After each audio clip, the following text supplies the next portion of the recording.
بسم اللہ الرحمن الرحیم۔ حضور صلی اللہ علیہ وسلم کے دنیا میں ظہور سے 1000 سال پیشتر یمن کا بادشاہ طبع خمیری تھا۔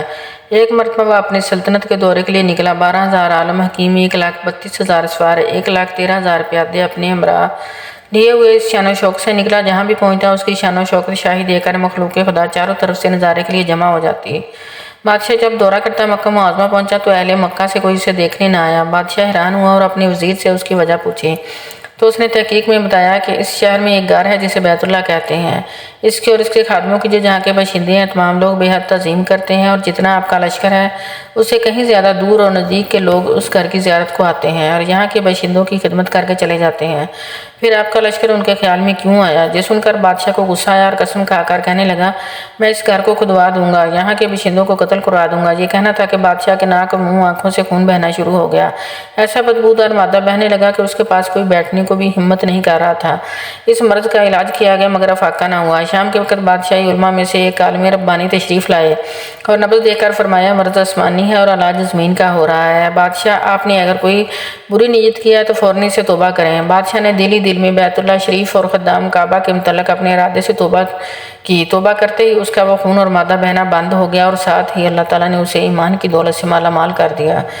پھر صحت کی خوشی میں اس نے بیت اللہ شریف کو ریشمی غلاف چڑھایا اور شہر کے ہر باشندے کو 7 اشرفیاں 7 ریشمی جوڑے نظر کیے۔ پھر یہاں سے چل کر مدینہ منورہ پہنچا تو ہمراہ ہی علماء نے جو کتب سماویہ کے عالم تھے وہاں کی مٹی کو سونگا اور کنکریوں کو دیکھا۔ نبی آخری زمان صلی اللہ علیہ وسلم کی ہجرت گاہ کی جو علامتیں انہوں نے پڑھی تھیں ان کے مطابق اس سرزمین کو پایا تو باہم عہد کر لیا کہ ہم یہاں ہی مر جائیں گے مگر اس سرزمین کو نہیں چھوڑیں گے۔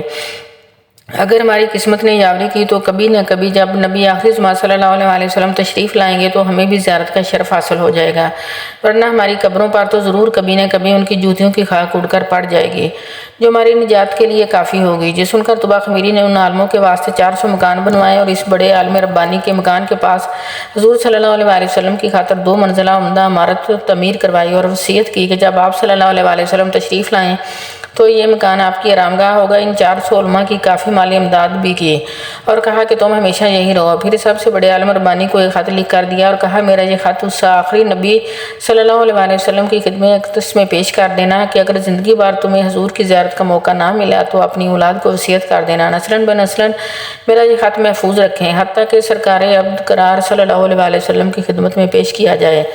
یہ کہہ کر بادشاہ وہاں سے چل دیا۔ وہ خط نبی کریم صلی اللہ علیہ وسلم کی خدمت اقدس میں 1000 سال قبل پیش ہوا۔ کیسے ہوا؟ خط میں کیا لکھا تھا سنیے اور عظمت حضور صلی اللہ علیہ وسلم کی شان دیکھیے۔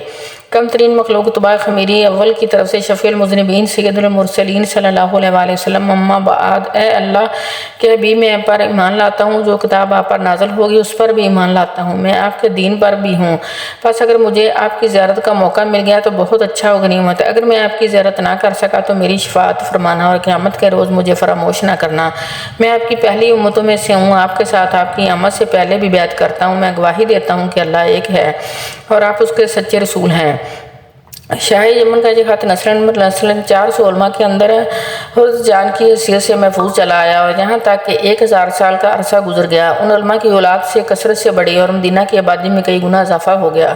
یہ خط دستبدست وصیت اس بڑے عالم ربانی کی اولاد میں حضرت ابو ایوب انصاری رضی اللہ تعالیٰ عنہ کے پاس پہنچا۔